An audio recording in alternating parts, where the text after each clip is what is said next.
আমার এক নিকটাত্মীয় সরকারি চাকরিজীবী, তিনি আমাকে বললেন যে প্রতি বছর আমাদের অফিসের ফার্নিচার চেঞ্জ করে। আমি বললাম প্রতি বছর ফার্নিচার চেঞ্জ করে কেন? বলে যে ফার্নিচার নতুন পারচেজ করলেই তো এখানে টাকা, নতুন উন্নয়নের সবক শোনাতে পারলেই টাকা। প্রথম আলোর রিপোর্ট, গত 15 বছরে উন্নয়নের নামে লুটপাট হয়েছে প্রায় 3.25 লাখ কোটি টাকা।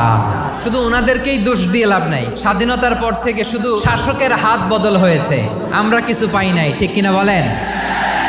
একদল খাইছে আরেক দল খাওয়ার জন্য রেডি হয়ে আছে। আমরা এরকম চাই না। আমরা চাই স্বাধীন সার্বভৌম বাংলাদেশ, আমরা চাই দুর্নীতিমুক্ত বাংলাদেশ। একটা দেশের মানুষের জ্ঞান, তাদের দক্ষতা কি করে বাড়ানো যায়, বাড়িয়ে দেশের উন্নয়ন করানো যায়, এটাই হচ্ছে মানব সম্পদ উন্নয়নের মূল কথা। তাহলে মানব সম্পদ হচ্ছে একটা দেশের সবচাইতে শক্তিশালী পুঁজি। প্রাকৃতিক সম্পদ, খনিজ সম্পদের চেয়েও দামি হচ্ছে মানব সম্পদ। আল্লাহ তাআলা দয়া করে আমাদেরকে এই মানব সম্পদ দিয়েছেন। আসুন আমাদের এই মানুষগুলোকে আমরা সোনার মানুষ বানাই।